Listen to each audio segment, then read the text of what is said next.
Good morning, class 9th. Student, this is the third lecture of your chapter Introduction of Linux. Backing up and restoring files. It is the vital to keep backup copies of all important data you store on your BioLinux machine. User error, software bugs, malicious attack, and hardware failures can all destroy your data. You also need to full backup to transfer data when upgrading to a new version of BioLinux or a new computer. This document will help you to identify what data on the machine need to do be backed up and how you can go about saving it. Banking up is restoring file मतलब किसी भी चीज़ को आप backup बना कर रखना, उसको restore करके रखना।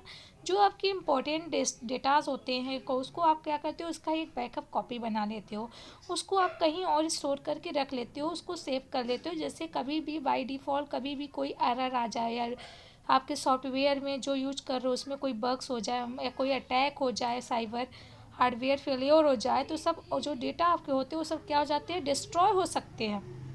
इसलिए आप उसका क्या बना लेते हो, बैकअप बनाकर पहले से रख लेते हो, जिससे उससे कोई प्रॉब्लम ना हो। अगर आपका ये सारी प्रॉब्लम आ भी रही है तो वो आपका डिस्ट्रॉय ना हो। और उसमें आपको ज़रूरत भी पड़ती है कि उसको आप फुल बैकअप बनाओ, ट्रांसफ़र करो डेटा को, अपग्रेडिंग करो न्यू वर्जन ऑफ बायोलिनक्स में, न्यू कंप्यूटर में।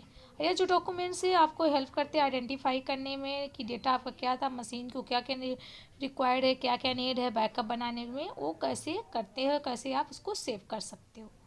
And second is the identifying what to do backup, कैसे आइडेंटिफाई करोगे जो आपका बैकअप है।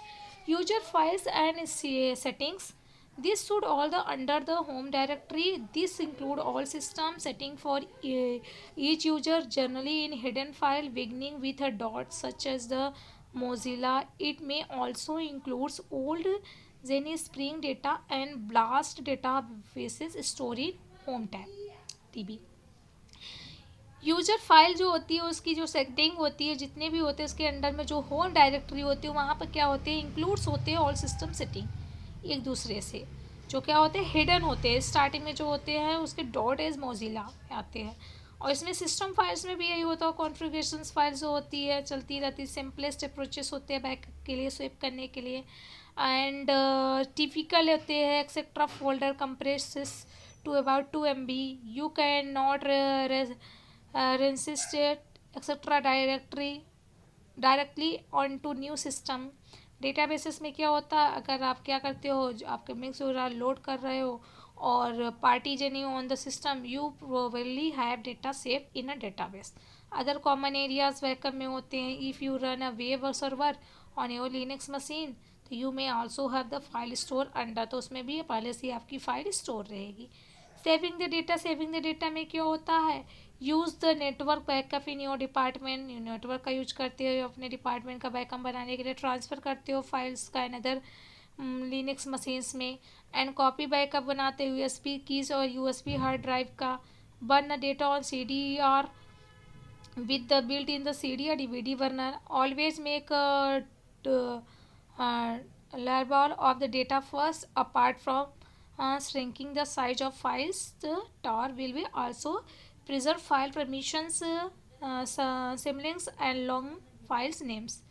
You also putting your data on to CD, अपने डेटा को आप CD में भी रख सकते हो और DVD में भी सेव करके रख सकते हो, जो उसकी वैल्यू होती है लेस देन 650 MB, 4.2 GB तक DVD की होती है। तो इस सब में आप इसको स्टोर करके रख सकते हो।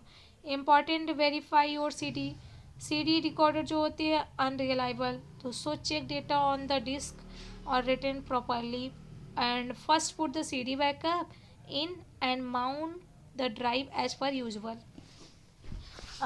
And now use the different commands to check that the file on the CD is identical to archive file on your machine। For example, different sequence home backup by bak.atar.gz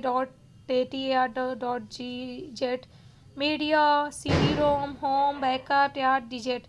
if the two files are reported as identical, you are done. Remember the label of CD directory. Unmounting floppy में भी आप करके रख सकते हो, CD रोम में भी, hard drive में भी डेटा का पार्टीशन करके रख सकते हो।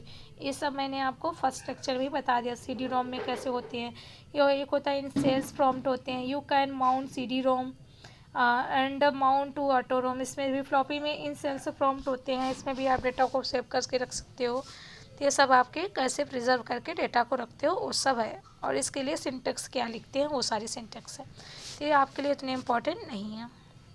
ओके, तो ये लेक्चर आपका कंप्लीट हुआ। तो स्टूडेंट लॉन्ग में what is Linux explain in brief, इसको करना है। बाकी आप सारे क्वेश्चंस को कट कर दीजिए, सेकंड भी कट कर दीजिए, थर्ड भी आपको नहीं करना है, फोर्थ भी नहीं करना, फिफ्थ भी नहीं करना, सिक्स भी नहीं करना, सेवन्थ भी नहीं करना है।